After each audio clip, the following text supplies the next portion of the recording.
आप हैं ब्रेकिंग बिहार के साथ और मैं हूं मनोज चतुर्वेदी। देखिए, अभी हम पूर्णिया में हैं और 17 तारीख से हम जनसुराज के तमाम कार्यक्रमों को कवर कर रहे हैं। प्रशांत की जनसभाओं की हम भीड़ देख रहे हैं, मिथिलांचल से लेके अभी हम सीमांचल में हैं और सीमांचल में आज पूर्णिया में जनसभा है। लेकिन कल अररिया की जनसभा की जो भीड़ हमने देखी वो वास्तव में चौंकाने वाली भीड़ थी।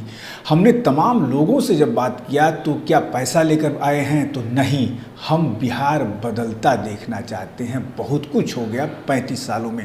तमाम इन मुद्दों पर हम बात करेंगे। सीमांचल के राजनीतिक चाणक्य कहे जाते हैं, विरोधी राजनीतिक चाणक्य कहते हैं, जनसुराज के राष्ट्रीय अध्यक्ष हैं उदय सिंह जी और पप्पू सिंह। सर, पहले तो स्वागत है आपका। धन्यवाद। सवाल एक है कि सीमांचल में आज हम हैं और आप सीमांचल के एक तरीके से कह लिया जाए तो आप चाणक्य कहे जाते हैं, राजनीतिक चाणक्य कहे जाते हैं। क्या सीमांचल की सारी सीटें जो हम देखते हुए अब आ रहे हैं, जो भीड़ देख रहे हैं 30,000, 40,000, 50,000 तक की, कारण क्या है? क्या वास्तव में जनता अब उब चुकी है, प्रशांत के साथ चलना चाहती है? बिल्कुल आपने नब्ज़ पे हाथ रख दिया है कि लोग ऊब गए हैं। और आप जब इंट्रोडक्शन दे रहे थे और कह रहे थे कि आपने लोगों से पूछा कि क्या पैसे देकर उनको यहाँ लाया गया है वो सभा में, ये अब सच में हास्यास्पद लगता है कि जनसुराज में लोगों को किसी तरह का प्रलोभन देके हम लोग लाएंगे।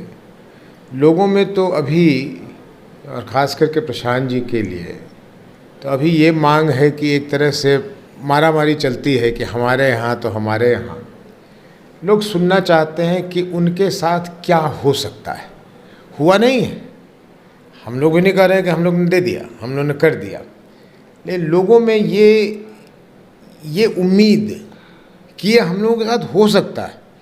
एक ऐसा आदमी बोल रहा है और ऐसे लोगों का इन्होंने एक मिल के एक पार्टी बनाया है जिसमें जो चेहरे वो देखते होंगे उनको वो ठग के रूप में नहीं जानते हैं। तो उनके मन में एक ही विश्वास उठता है कि अब जल्दी से ऐसा हो जाए। तो मुझे तो लगता है कई बार इन लोगों से बात करके कि उनके मन में तो ये इच्छा है कि भाई ये 3 महीने बाद कहाँ चुनाव और 2 महीने बाद, आज करो यार, ख़त्म करो इस काम को, आगे बढ़ो। तो देखिए, लेकिन चलिए, जनसुराज से इतना तो लाभ पहले ही हो रहा है कि नीतीश जी रोज़ कुछ सौगात दे रहे हैं लोगों को, 400 से 1100 या वेतन बढ़ाना या जो भी, या बिजली फ्री।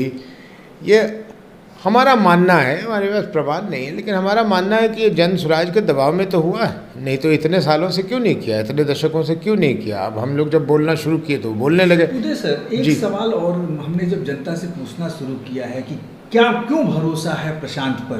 राजनीतिक की जो नेता होते हैं वो मतलब वादे करते हैं, वादे तोड़ भी देते हैं, लेकिन जनता ने नब्ज शायद प्रशांत के समझाने के तरीके को पकड़ लिया है कि नहीं, ये व्यक्ति धोखा नहीं देगा। वो भी अररिया में जहां मुस्लिम आबादी है, वो महिलाएं, कि नहीं, ये व्यक्ति धोखा नहीं देगा, और धोखा देगा भी तो 35 साल से धोखा खा रहे हैं, 5 साल बाद बदल देंगे। ठीक है, 5 साल बाद बदल देंगे तो उनकी सोच है कि ऐसा होगा। देखिए, क्यों नहीं सोचते हैं, क्योंकि वो व्यक्ति की पृष्ठभूमि ये करते हैं। आपने अभी मुझे कहा कि मुझे यहाँ सीमांचल में लोग पहचानते हैं और एक अलग पहचान से जानते हैं। वो क्यों? लोग व्यक्ति की पृष्ठभूमि देखते हैं, कौन कहाँ से आया है, प्रशांत जी कहाँ से आए हैं, या मैं ही हूँ तो मैं कौन हूँ, क्या मैं ठग सकता हूँ, क्या मैं झूठ बोल सकता हूँ, क्या प्रशांत जी ठग सकते हैं, क्यों ठगेंगे। जो चीज़ लोग ठग कर हासिल करना चाहता है वो ऊपर वाले ने उनको वैसे ही 10 गुना दिया, तो वो क्या करेंगे इसको झूठ बोल के और ठग के लोगों को। इसलिए जनता इतनी मूर्ख नहीं है, जनता समझती है कि कौन बोल रहा है।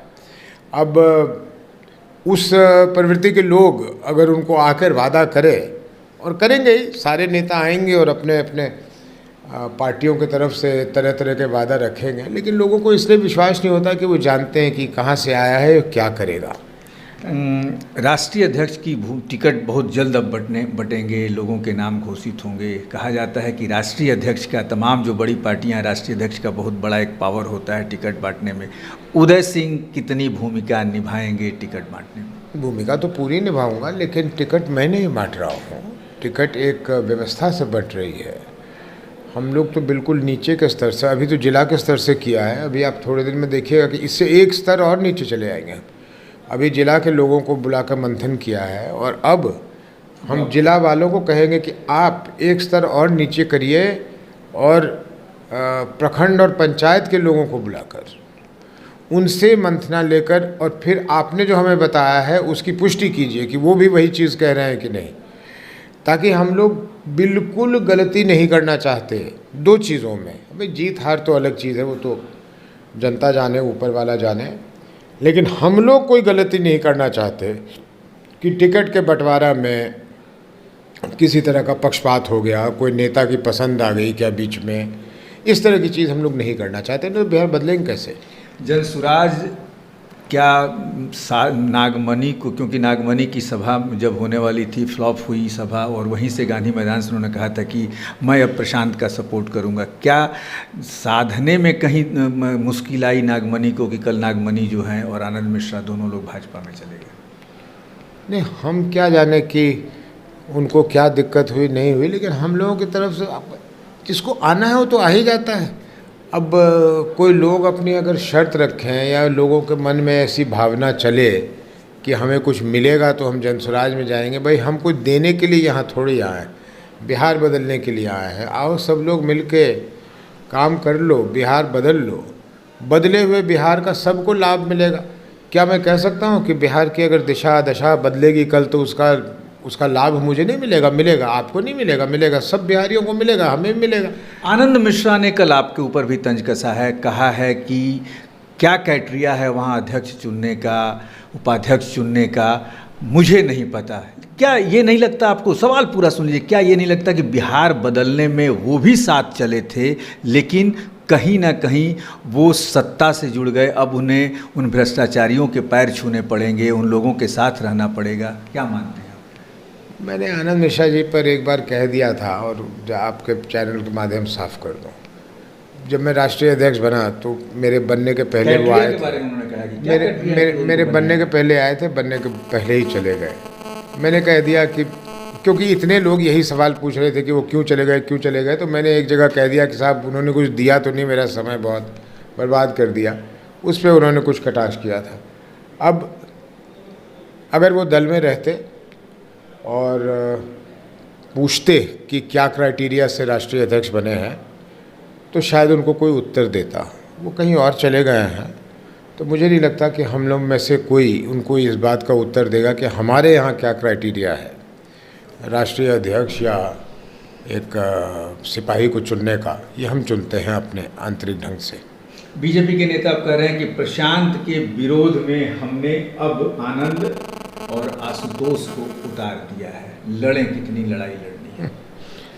बीजेपी वाले क्या कहते हैं, बेचारे बहुत ज़्यादा परेशान हैं इस समय में हम लोगों से, और हम लोग उनको परेशान नहीं कर रहे हैं। दरअसल वो फिर गलती कर रहे हैं। अगर वहाँ के कुछ व्यक्ति सोच रहे हैं कि हम उनको टारगेट कर रहे हैं, हम उनको टारगेट नहीं कर रहे हैं। हम बिहार की जनता को दिखला रहे हैं कि देखो कैसे मूर्ख बनाते थे तुमको, चाल चरित्र चेहरा वाले, इनका चाल चरित्र और चेहरा क्या है तुम देख लो। इसको अगर कोई लोग सोचे कि उन पे हम प्रहार कर रहे हैं, हमें इतना फुर्सत ही नहीं है कि हम उन पे प्रहार करें। लेकिन उदय सिंह जी, प्रहार तो आप लोग ऐसा कर रहे हैं कि सब लोग मूर्छित पड़े हुए हैं। अभी तो जायसवाल मूर्छित पड़े हुए हैं, मंगल पांडे मूर्छित। मंगल पांडे ने कहा भी कि हमने कर्जा लिया है। अभी तो शुरू नहीं किया है, अभी तो रुकिए, अभी तो शुरू ही नहीं किया है। कब शुरू कर रहे हैं? मैंने सीमांचल के चाणक्य अपनी बातें कब शुरू करें? नहीं, अब मैं कहूँ, प्रशांत जी कहें, बात एक ही है।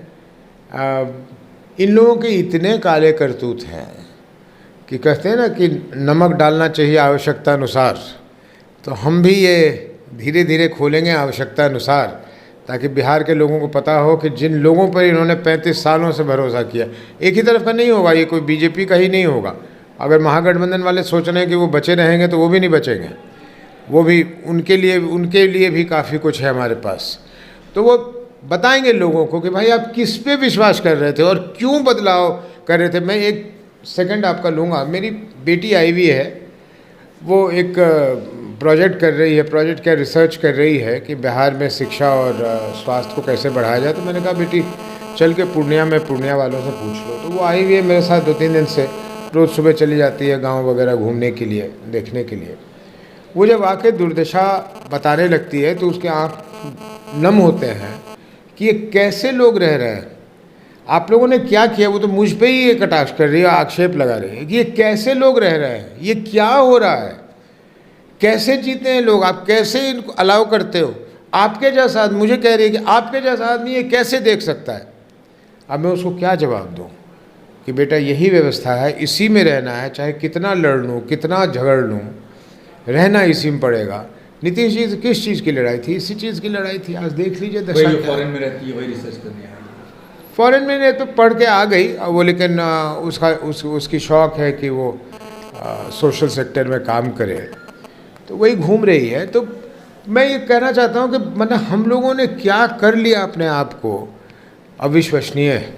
जनसुराज से आखिर भाजपा में इतनी खौफ क्यों है? प्रवक्ता तो प्रशांत की बात ही करना नहीं चाहते, बड़े जो उनके लीडरशिप हैं वो भी जैसे कहिए कि प्रशांत करें ना उनके बारे में कोई बात नहीं करनी। आखिर कौन सा जादू या कौन सा मंत्र आप लोगों के पास है जिससे खौफ में जी रहे हैं? हम लोगों ने कोई, हमारे पास जादू नहीं, कोई हमारे पास मंत्र नहीं। देखिए एक गिरोह बनी हुई थी, अब उसको मैं संतों का गिरोह तो उसको कह नहीं सकता क्योंकि वो संत तो हैं नहीं सारे लोग। तो ये जितने पॉलिटिकल पार्टीज़ बिहार में हैं इन्होंने एक गिरोह बना रखी थी, और ये इनको बुरा नहीं लगता था कि उस गिरोह के बीच में 5 साल उसके पास, 2 साल उसके पास, 3 साल उसके पास, तो ये उनको ये बुरा नहीं लगता था कि भाई ये आपस में है, पारिवारिक मामला है। हम लोगों ने वो गिरोह को भेद दिया, हम लोग उस गिरोह के अंदर घुस गए। अब गिरोह के अंदर घुस गए तो इनको बेचैनी हो गई कि यार ये तो व्यवस्था ही बदल देगा, हमारी व्यवस्था बदल देगा, बिहार की व्यवस्था तो बाद में बदलेगा, लेकिन हम जो ये बड़े मज़े से 5 वर्ष बांट रहे थे, ये कहाँ से आ गया, ये कौन है। अच्छा आप सोचिए, क्रिकेट में बल्लेबाज आते हैं, रोज़ कोई ना कोई अच्छा जिसमें टैलेंट रहता है वो क्रिकेटर आते हैं, लेकिन कोई जो अभी के तेंदुलकर लोग हैं और धोनी लोग हैं उनका स्वागत करते हैं या उन्हें गाली देने लगते हैं। भाई हम भी तो नए पिच पर नए खिलाड़ी हैं, आए हैं खेलने के लिए। तो बीजेपी ने हमारा कभी स्वागत नहीं किया, आरजेडी ने कभी स्वागत नहीं किया कि भाई आए हो आप भी खेलो, हम भी जनता की सेवा कर रहे हैं कथित रूप से, आप भी जनता की सेवा के लिए आए हो तो स्वागत है आपका, आप भी खेलो ना। पहले दिन से ये बदमाश हैं, ये चोर हैं, इनके पैसे कहाँ से आए, ये लुटेरे हैं, ये वैनिटी वैन किसका है, ये कहाँ से घूमते हैं, ये कैसे चलते हैं, ये उसके बी टीम है, ये इसके सी टीम है। अरे भाई तुमको क्यों पेट में दर्द हो रहा है? पेट में इसलिए दर्द हो रहा है कि इनका जो गिरोह है, पहले दिन से कह रहा हूँ आपसे, मैं कभी अपनी बयान बदलता ही नहीं हूँ, पहले दिन से कह रहा हूँ कि ये कौन आरजेडी, कौन जेडीयू, कौन कांग्रेस, कौन बीजेपी, सब एक है।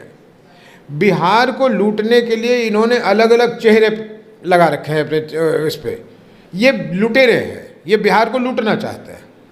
अब हम घुस गए उसमें, ये कह रहे हैं यार ये कौन आ गया आदमी नया।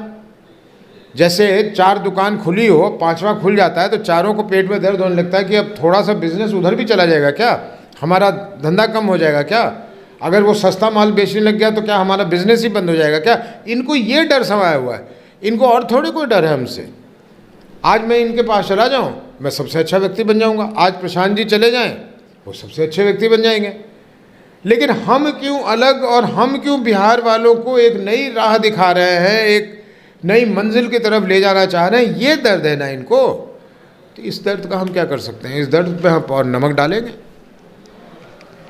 जो दर्द, जो गिरोह बना हुआ था और जो दर्द था, क्योंकि जैसा प्रशांत जी भी कहते हैं कि 35 साल से एक दूसरे की पीठ खुजला रहे थे, 5 साल वो उसकी पीठ खुजलाता था, 5 साल वो उसकी पीठ खुजलाता था, लेकिन नब्ज पकड़ लिया प्रशांत ने। और अब जैसा राष्ट्रीय अध्यक्ष कह रहे हैं उदय सिंह जी कि हम तो नमक डालेंगे ही, और गिरोह के पूरे पर्दाफाश की तैयारी है। और जहां तक जनसुराज के अंदरूनी सूत्रों से हमें भी पता चल रहा है कि 20 सितंबर जैसे ही चुनाव की घोषणा होगी, उसके बाद कितने तीर कमान से निकलेंगे प्रशांत, कितनी तीरें छोड़ेंगे, शायद तमाम जो बिहार में अपने को राष्ट्रीय दल बताते हैं वो औंधे मुंह तो निश्चित तौर पर गिरेंगे।